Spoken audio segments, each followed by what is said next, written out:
There is one scenario that creates a sense of dread and fear in every speaker's heart. That is when you're in a meeting and the planner asks you, "How much is your speaking fee?"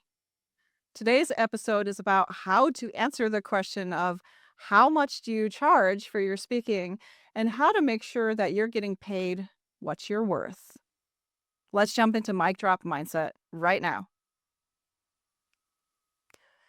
If you've never put a price on your passion before, you can get startled into a conversation with someone who suddenly has money and says, "We would love to have you come on stage.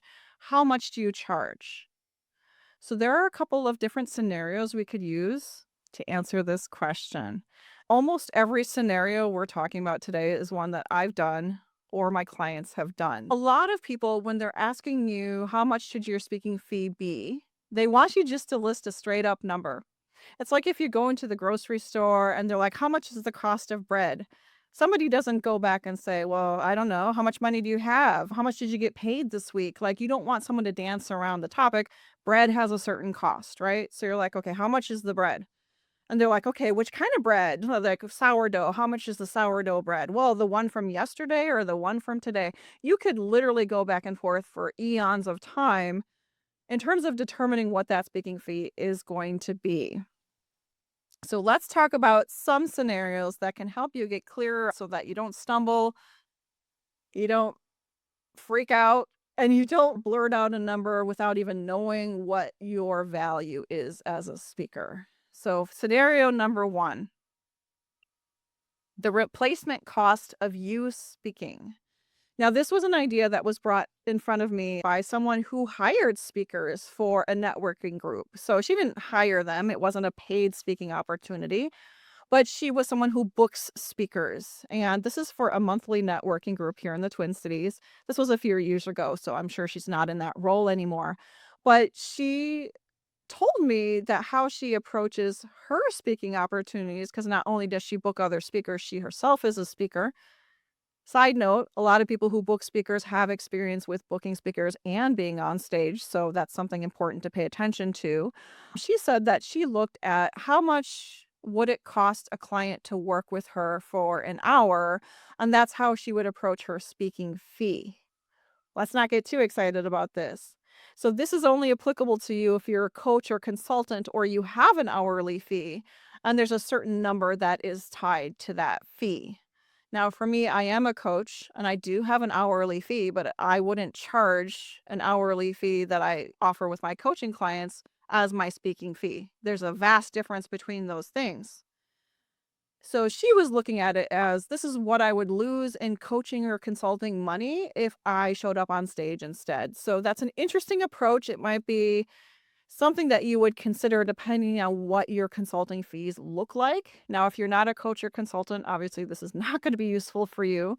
Or if you're a coach or consultant who offers premium pricing or even offers really low cost programming, like if you have a group program that's $500 for 6 weeks, that would not make sense for you to isolate a single hour of that and say, "Well, it's only $50 for me to speak on your stage here because that's how much I would charge for my group program." So there are certain models where this absolutely would not get you anywhere near what you're worth as a speaker. Let's look at a very specific example. If you normally charge as a coach or consultant $500 an hour, which is kind of at the high end for coaching, but maybe the low end for consulting, you would also factor in how many hours it would take you to prepare for that presentation. Not just the time you're on stage, an hour-long presentation, and that's our default, an hour-long presentation, but also how long it takes you to prepare. So the pre-speaking event calls, if you're offering those, if you're getting with the event planner, if you're doing surveys, audience polling, that sort of thing. If you're creating slides from scratch, or if it's already a presentation you have in your back pocket, you should always have a presentation in your back pocket. It's called a signature speech. But if you're creating something more custom, if you're including some different information, you might want to do some due diligence, then that's prep time. There also might be follow-up time after you're done speaking, and if you're not already including pre-speaking or post-speaking work, you may be selling yourself short when it comes to your speaking fee. But your post-speaking work could include a refresher session, an accountability session, a group program that you kick off to implement the things that you talk about in your speaking. So these are all things that could be included as part of your speaking fee. If you're just getting started, you might be like, well, Jen, I just do a 60-minute presentation. Like, how would I charge? How much time does it take for me to prepare that? I can't really tell you that answer, but I would say 10 hours is a sufficient amount for a first time presentation. That includes rehearsing the talk, getting the slides ready and delivered to the client on time, making sure that you hit your targets from a presentation standpoint. So rehearsal is included within that. Yes, you want to rehearse before you show up on stage, and that's part of your work for the speaking fee. And then some of the things you might include for the client as aftercare after you're done being on stage. So $500 an hour if that's what your coaching consultant might be or in the ballpark, plus 10 hours of preparation for that presentation. So your speaking fee might start at $3,000, and that is a fair amount. Now, if you're hearing that number $3,000 and you're like, well, Jen, that feels like a lot, or Jen, that's not nearly enough, then this may not be the model for you. But as you're just getting started, this might be a good way to set your fees in a way that feels aligned with your current business model or where you want to be within your business model. And I'll put this out here. When it comes to replacement costs, you can always set the number a little bit higher than you feel comfortable with because you might have to negotiate it lower.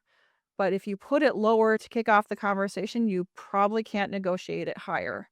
So when it comes to replacement cost, know your numbers in your business. Know what kind of preparation it takes to deliver an amazing experience for that client. Once you know those two numbers, you can conceive of a good replacement cost that would set your speaking fee for an hour-long presentation. So replacement costs. I want to put this out here because this needs repeating over and over. You are not being paid for just a 60-minute talk. You are more than just a 60-minute talk. You're delivering a program that solves a problem. And what it takes to deliver that program is something that you determine, and the client is waiting for you to lead that conversation as to what needs to happen in order for you to deliver that solution. So you are the one leading this conversation. Make sure that you are ready to lead the conversation with real numbers because expect to know what goes into that number. Now, the second scenario we could talk about when it comes to a speaking fee, and this might be good for some of you who don't really care if you get paid to speak. Maybe it's a nice bonus, it's an add-on, a value add, but it's not something that you're specifically looking for. This is the honorarium scenario or starter fee scenario. So you need to get started with something. Supposing somebody offers you money, you're not going to just say, no, I'm not going to take the money. But what number do you throw out there so you don't sound like a complete, like, someone who has no idea? We have to have something to say in this conversation, right? After a big pause. So the honorarium scenario is, especially for those of you who don't care if you get paid to speak, because you know that you have a decent amount of clients that you might get from the room. Now, if you haven't been on stages, you might not have a guarantee of this, but you might have a belief that you have done it before. You can negotiate certain things with a very low budget. So if you're talking to a nonprofit, if you're talking to an association, and there's no signal on the application or in your conversations that they pay a speaking fee, first of all, ask them if they pay a speaking fee before you even get deep into the conversation. Just ask them, is there a budget to pay speakers? They will usually be pretty open with you because they don't want to waste your time or their time. So make sure you ask, because if you don't ask, you will never be told until you're further along in the process. So those organizations that have minimal budgets or might have no budgets to pay you a speaking fee, but they might have budgets from other places. Like they might pay for your travel, your lodging. They might pay for books if you provide a copy of a book for everyone in the room, printing costs. There are things you can negotiate outside of your speaking fee that can still be monetary compensation. What else would be included as part of monetary compensation that is not a speaking fee? Well, this could include video footage. If they already have a videographer in the room and they've already paid this person, you can ask them if they will send you a copy of your video footage. Because guess what? Every other speaking opportunity will ask you for video footage. If you don't want to pay thousands of dollars to hire a videographer and to create a scenario of you being on stage, then get access to footage whenever you can. So most often they will be willing to introduce you to the videographer and or cover the cost of that and give you a raw copy of that footage, unless it's a private event. And in that case, you might have to negotiate something else. They might also, if it's an entrepreneurial event, an association, an industry event, they might give you access to an attendee list. So if you're at an event with 1,000 people and suddenly you have 1,000 email addresses or phone numbers that you can follow up on, and you have reason to believe that they're interested in your content, then you would be able to follow up and perhaps monetize on the back end. This is a legitimate way to build your business and find the right clients for you. I'm not saying you're going to spam them. I'm not saying you're going to harass them or add them to your email list. They have to opt into your email list. But when you have access to the attendee list, you can at least reach out and see who reaches back to you. You could also negotiate in-kind sponsorship. Recently, I was asked to speak for an event, and I'm very excited about this event. It's a Broadway-themed event. I love Broadway. I even know what song it's going to be for. They don't have a huge budget to pay speakers. So I negotiated with them to get a table at the room. I'm able to say a few minutes in the opening remarks of the second day where I'm presenting. I'm able to offer my programs at the registration table. This was something they offer their sponsors because they know that my typical speaking fee is above what they were able to pay me. So they were willing to include sponsorship as part of my compensation for this event. That is something that sometimes they have wiggle room on if they have plenty of other sponsors or want to promote your event and bring you on as a speaker. This could be something you can negotiate. Of course, there are things like, will they bring you on the podcast? Will they promote you? Will they give you discounted tickets so you can invite your people into the room? Do they offer you a table at the event where you could provide, resources for people to download, books, or sell something else at the table? It's a very different skill set to have a table at an event than it is to speak at an event, so make sure you know some basics on what to do with tabling an event. I've tabled many events. I don't necessarily enjoy the process of tabling an event, and it's good to have an assistant, but it's a good way for you to share your programs because often when you're on stage, you're not allowed to promote from the stage. So if you have a table, you can promote something and then receive compensation on the back end. So this is the honorarium scenario, where maybe they have some money and an honorarium is less than you would pay a speaking fee. So it could be $1,000, it could be a few $100s. It varies depending on the organization you're talking to. The honorarium is less than a speaking fee. So a typical speaking fee might be $4,500, $5,000, something like that. Honorarium is less than that. What's important to know about if you negotiate beyond an honorarium? So you get an honorarium of a few $100s, you negotiate some other monetary compensation through attendee lists or video footage. What's important is when you invoice that client, you are sending them your full fee on the invoice and then discounting it down however you need to. So you would add those other things that you negotiated as part of your contract so they can see what your typical fee would have been if you didn't negotiate that fee. Now, there's a certain point at which we don't want to negotiate anything or it doesn't make sense to negotiate anything, and you may not receive enough compensation either through money or through other ways to make that event worth your while. No is a complete sentence. And when you say no, you can say yes to the right events for you. So that's the honorarium scenario. Last, let's talk about the Budge or barter system. And this is something that I did for way too many years before I felt comfortable enough with the sales conversation. If you feel that way where you're like, ooh, sales are not my thing, Jen, I'm right there with you. I've experienced so many of these conversations, and I wouldn't call myself a really good salesperson, but as a speaker, you will be doing some selling. So get used to it or find a different industry to be in. You will have sales conversations. So Budge or barter, this is where you make up a number. You've reached a point where they're like, yes, we're bringing you on. We're so excited to have you. What's your speaking fee? And you're like, ooh, I don't know. I never thought about that. What? Well, how much do you have? And you play the chicken game or the bread game that we talked about in the beginning where you're like, what's the cost of bread? What kind of bread? And you go back and forth.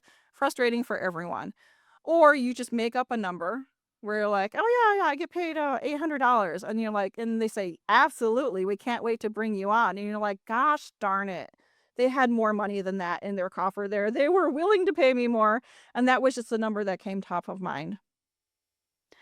As someone who works with a lot of women speakers, I will say that women do not get compensated as well as men do, just in general. I mean, look at corporate, that happens too. But I will say that women are less likely to state a number that is more in line with the speaking industry. So let's talk about some of those numbers, right? Because if you don't know, how are you going to figure it out? So if you are an amateur or emerging speaker, anywhere from no compensation to $3,000 in a speaking fee plus travel, lodging, and other things is typical, is expected. Now, there's a big difference between 0 and $3,000, so you have to find your comfort level within that range. If you're a more experienced speaker or an industry speaker, so an industry speaker is someone who's not known beyond their industry, but they're famous, if you will, in their industry, or they always show up on stage for certain events every year. They are famous in their field. So that could be anywhere from 3,000 to 7,000 for a 60-minute keynote in their industry. Or if you're experienced, maybe you have some other things going on. You have a podcast, you have a book, but maybe you're not an Amazon bestselling author. Maybe your podcast is just getting started. Maybe you've never done a keynote, but you've done plenty of breakout sessions. You might find yourself in the 3,000 to 7,000 range, and that's normal. And then we have professional or celebrity speakers, and they would be anywhere from 7,000 to 100,000 per presentation. Celebrity speakers are the people you think of, like Michelle Obama, famous athletes, basketball players, former presidents, people like that. Most of us are not going to be celebrity speakers. If you are and you're listening to this, shout out to me because I'd love to say hi back to you. And how did you find me? I would love to hear from you. But most of us won't reach this until we've reached a certain level in our business. By the time you've reached professional or celebrity speaker status, you are probably working with a speaker bureau or a speaker agent. You have more business than you know what to do with. You're saying no more often than you're saying yes because you do not have the capacity. So I'm guessing most of us listening are not in that range, but if you are, awesome. You are a professional. Own that status, claim that fee. You are worth way more than that because somebody is earning 100,000 for the same presentation you're giving for 7,000. So shoot for the sky because somebody is getting it, if not you. So let's talk about what do you do with these fees? These are just some bucket fees that you could list. And by the way, I'm aware of other people out there, for example, Grant Baldwin of the Speaker Lab podcast and the Speaker Lab company has a calculator that kind of plugs in some things. I tried that calculator, and what I found really interesting about it was he plugged in how much the event charges their attendees, how many people are in the room, and some other factors that you may or may not know when you're in a conversation with the event planner. This is not helpful for you. If you're at an industry event and people are being charged $1,000 to show up, that doesn't necessarily mean they have money in their budget for their speakers, especially if you're not an opening or closing keynote speaker. So I personally didn't find the calculator helpful for me because of my unique speaking style. You can certainly play around with that calculator if you want. I've just given you some fee ranges to get an idea. Before we close out today's episode, I do want to say you can list a fee range in these conversations with event organizers. If you reached a point where they said they want you and they ask you your fee, if you kind of stumble or struggle with saying $7,500 is my fee, you could state a range and kind of soften that blow and also maybe guesstimate where their budget might be. You may or may not have that information before you get to that point of making the sale. So it's okay to list a fee range, but just know that the more confident you are in stating your fee, the easier it is for them to say yes or no, and for you to know whether your program was the right fit for them. They can usually find money for the perfect fit program. I've heard it happen before. It's happened for me. It can happen for you. And last, one more consideration before we close out today is, do you list your fee on your website? Some people do, some people don't. Personally, I don't do it because I'd rather be in a conversation with someone and weigh some pre-event information in the balance before making a determination. That doesn't mean my fee changes. It just means it depends on the mix of business I have. I might accept a lower fee speaking engagement if I don't have any other bookings that month. I still have fee integrity because I have a certain fee that I list, but I might accept something at a lower amount, just as I might offer a showcase presentation where I get paid nothing once a quarter. And that's something I typically give away as an experienced speaker. So you might have your own unique mix of speaking. Regardless of what your mix looks like, know that you deserve to be paid for your value and for what you're delivering as a speaker. And if you'd like to continue this conversation on fees, you know where to reach me. I'm here every Friday, or you can come find me on social. Until then, I'll see you on a well-paid stage. Thank you for tuning in to Mic Drop Mindset. If you enjoyed today's episode, please take a moment to leave a review on Spotify, Apple, or share a comment over on YouTube. In the meanwhile, don't forget to visit my website, Jen with 2 N's, spingo.com.